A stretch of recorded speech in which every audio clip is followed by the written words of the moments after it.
Hello there, I'm Ken Pierce, and this is my son Sam, and this is another episode of Electrically Canadian.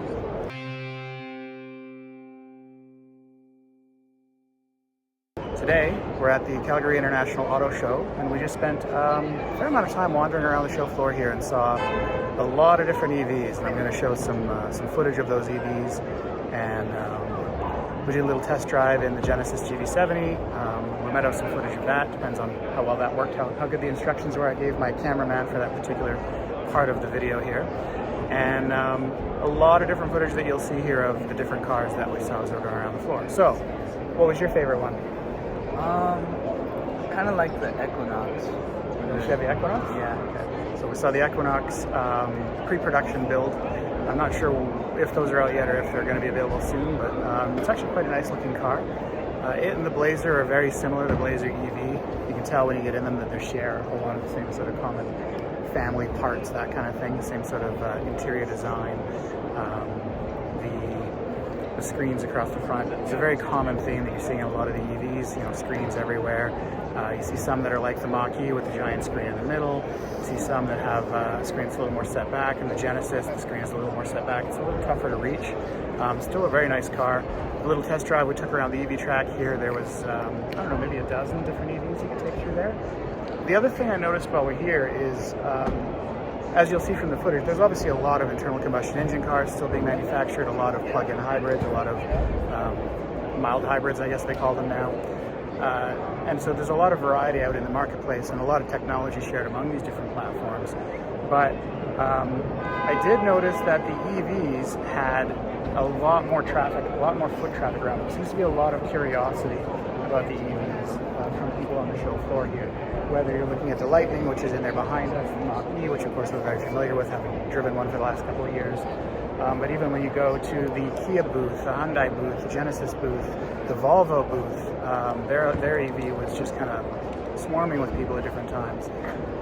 If you go to the EV test track, you sign up to drive the EVs. Obviously everybody wants to drive the Porsche Taycan. We saw a lot of people taking the Hummer EV out for a spin. That giant thing, it's huge. We saw the Silverado EV out here on the floor. Some of the other cars driving around the track were a lot of the Hyundais, the Kias, the EV6, the EV9. The EV9 is actually a really nice looking, vehicle. A bit big for us, and I was surprised at how high it was. I didn't quite expect it to be quite that tall. Yeah, it was pretty high up. What else stood out about the EVs that you saw here today?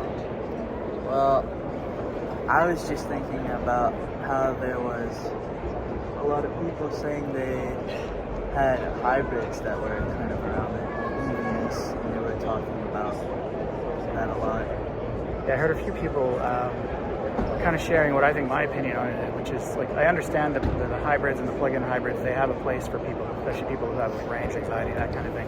But with the range that you see on some of these EVs now, and the charging networks that are getting better and better, I don't know. I kind of don't share that anxiety anymore. I've done enough road trips in our car out to Vancouver and back that it's like, okay, this is actually not that big of a deal. Maybe if we were going up north to visit my brother up in Smithers, BC or something like that, I'd be a little more anxious. I haven't looked at that route now that we're going to have access in the Mach-E to the Tesla charging network. And maybe that route would be better now. Certainly a couple of years ago, I would not have attempted that. It would have been a little too remote. We also did a trip that's in a different video to a town called Westlock, north of Edmonton, Alberta. And that was a little bit more challenging because that was all 50 kilowatt chargers on that way. And now we're starting to see with the access to the Tesla network, that will give us access to kind of 250 kilowatt chargers, that kind of thing, which means a lot less time charging, a lot more options for charging. Tesla's done a much better job building out their charging network than other manufacturers have up to this point. Hopefully the opening up of the North American charging standard to other vehicles is going to push, like, Electrify Canada and some of the other EV networks to expand their networks more aggressively, make the experience a little better for the customers, because that is the weak point on a lot of EVs right now. So again, with more cars opening up to the North American charging standard, it's going to be a race to see what happens with these networks in the long run. A few vehicles I would have hoped to see here that weren't, and it kind of makes sense. We're a smaller market, and we're a remote market. It's hard to get here, so we didn't see a Rivian here at all. We didn't see Fisker here at all.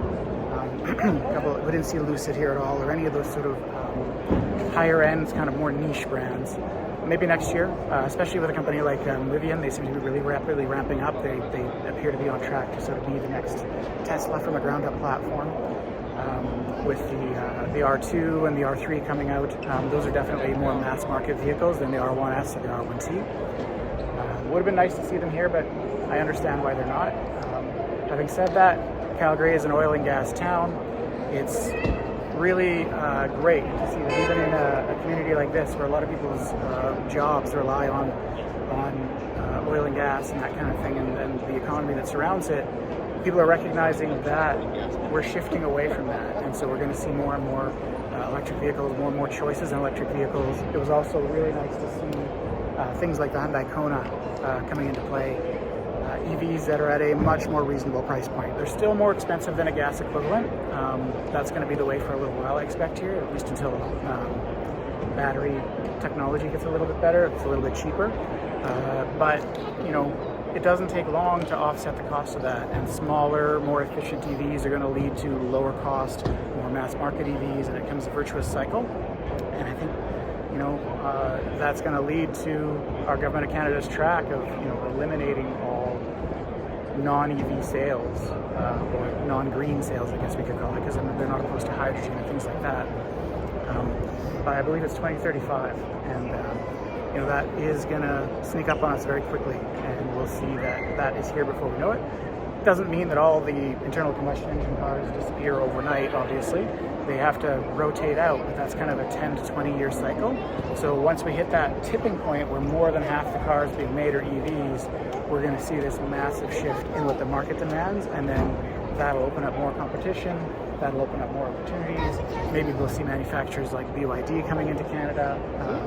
I think it's going to be an interesting time for the next few years when we talk about using electric cars in Canada and around the world. And Canada being one of the more challenging markets because of our vast distances, low population density, and of course our winters. So, you know, as these technologies get better, those things get more and more sorted out. Maybe you can't go as far, that's what we find with ours, but the cars work great in the winter. They're actually, I find, more reliable than an internal combustion engine a lot of times in the winter. They start up right away, they heat up quickly, the biggest thing being the range loss, obviously, that comes with winter weather. So yeah. So this is our little tour of the 2024 Calgary International Auto Show. Mostly focused on what we saw in EVs, but there's a few other surprises as well. Nobody can resist a Ferrari or a Porsche or a Rimac. Oh my, that's probably the best EV here at the show, I would say.